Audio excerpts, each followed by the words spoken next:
we have this picture, but the other component that's happening, so we have air quality standards. And let's take US as an example. So if we go back just as little as 10 years ago, our understanding at the time, air quality standards are the standards that are set by a nation to manage risk of exposure of their population to pollution. It's not a state level.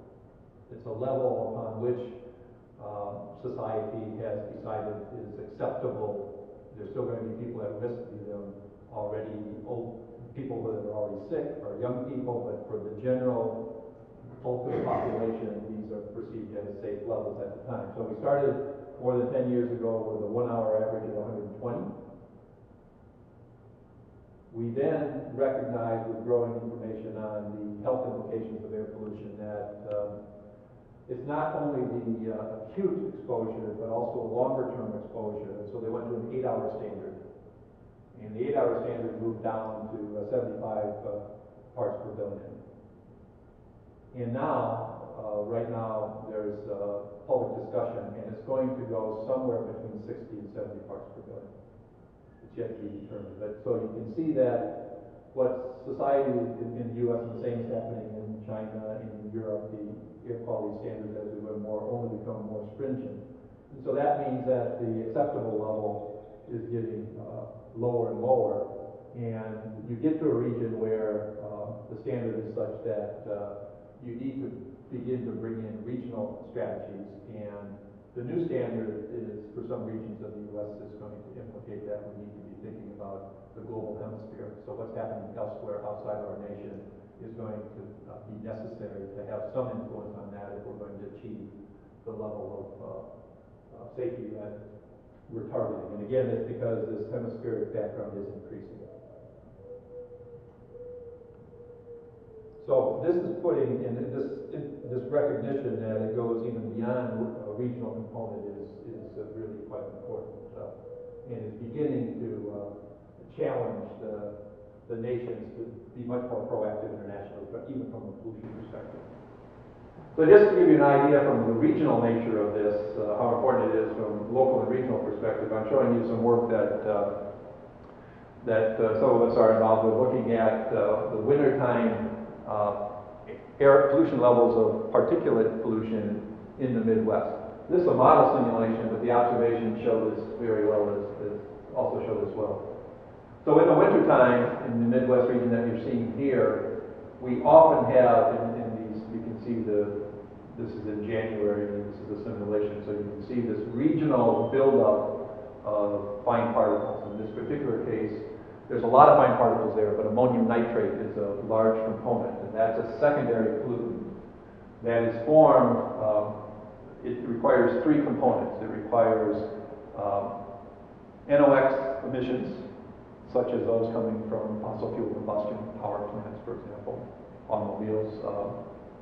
Requires ammonia, and ammonia in the Midwest is largely of agricultural component, but ammonia also can come out of catalytic converters in your vehicles and other sources. And then it requires cold temperatures, but we have those in the winter, and we need also high humidity conditions. And so when we have conditions where snow is melting, we have a lot of, we have those conditions frequently in the Midwest. But the point of this is, so the U.S.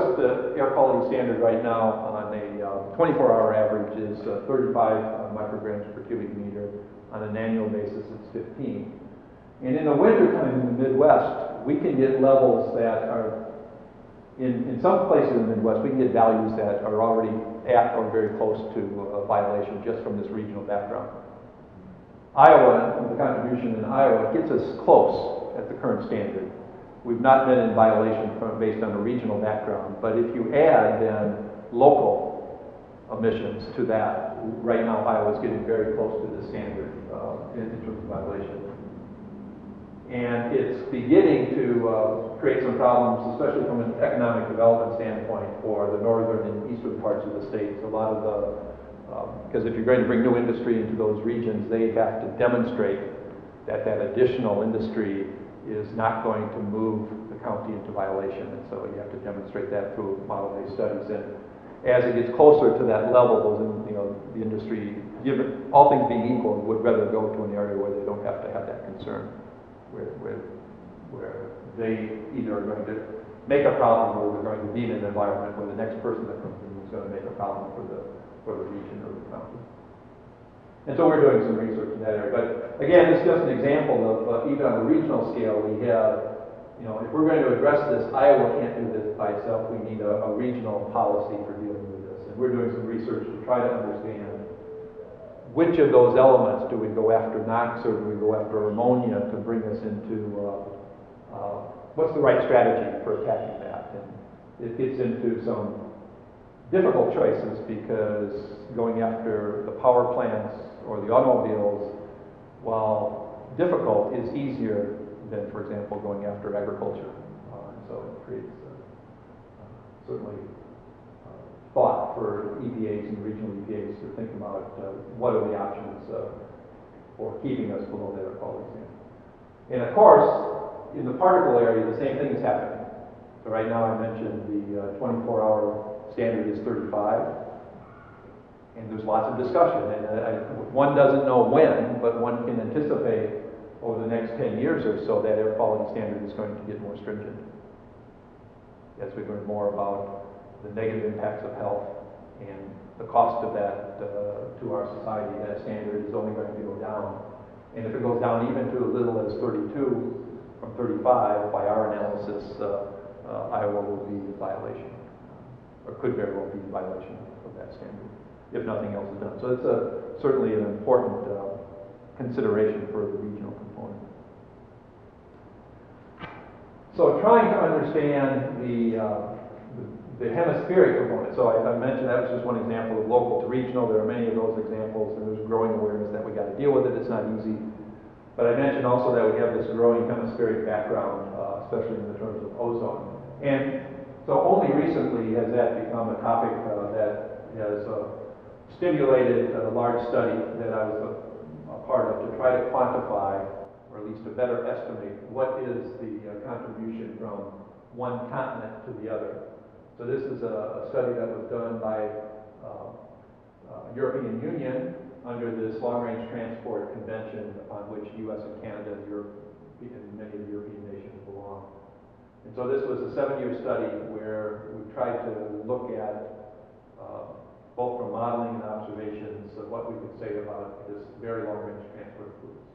So I just want to show you some results, and this has just recently been reported and released. So what we've done here is we're using models, global scale models of atmospheric chemistry. We took each of these 4 regions, and those are both the source region and the receptor region. So what we did in the model world is just play games. So let's take East Asia. We did a calculation with all sources included. We then did a calculation where we perturbed East Asia anthropogenic emissions by 20%. We did the calculation and looked at how the pollutant distribution changed by that perturbation. So we did that for East Asia, we did it for South Asia, we did it for Europe, and we did it for North America. Okay, so these are just sensitivity studies of the anthropogenic perturbation, so we would see how the system responded to that. And what we found was some very interesting and important findings.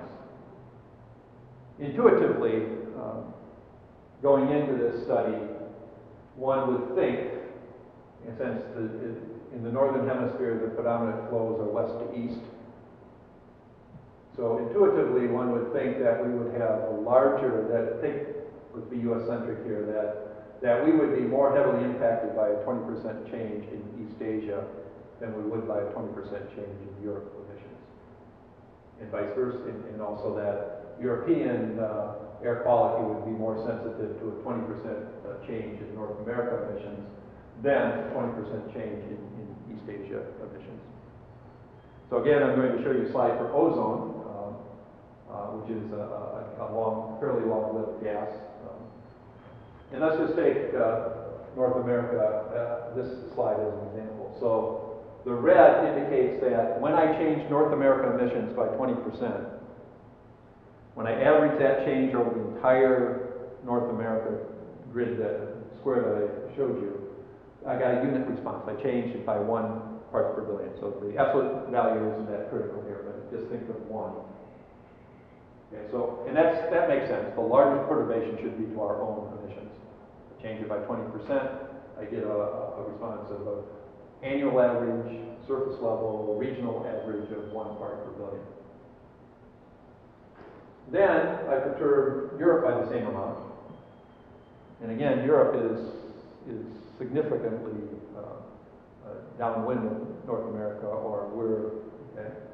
And so it's a long ways from getting back to, it's a long source from where North America exists, but a 20% perturbation in European emissions is 20% as important as that 20% change to the US. And that's a big number. And it's a long ways away, so it shows that connection. And then East Asia, yeah, it's slightly bigger, but it's for all practical purposes the same amount. In South Asia, the perturbation of 20% to South Asia is about a factor of 2 smaller. But that's really a problem of the experiment, because of those 4 regions, the total emissions of South Asia is half of what Europe, Europe and North America. So all 3 of those were about the same emissions, so we perturbed the emissions by the same amount. The Indian emissions we perturbed by, effectively the total amount was 50% less. But if we sum all those together, it's about 0.5. So that tells us that, again, that those distant sources are about half as important as what we're doing naturally in terms of thinking about the future. So that's a surprising number. The surprising number is, A, the size of that contribution from external sources. And the second surprising thing was that it really didn't matter in terms of these long-term averages where that perturbation of emissions occurred in North America, I mean in the Northern Hemisphere. That's what's happening, is that we're all contributing to this global background. And in some sense, that's a very good finding, because that takes away this mindset that it should take away, and I think it's slowly taking away that mindset that what happens in North America, we only have to look at China and blame China and other parts of East Asia for what they're doing, and not paying attention to what other regions are doing. So it allows us, I think, to be a little more collaborative, at least an opportunity to be more collaborative in the future moving forward.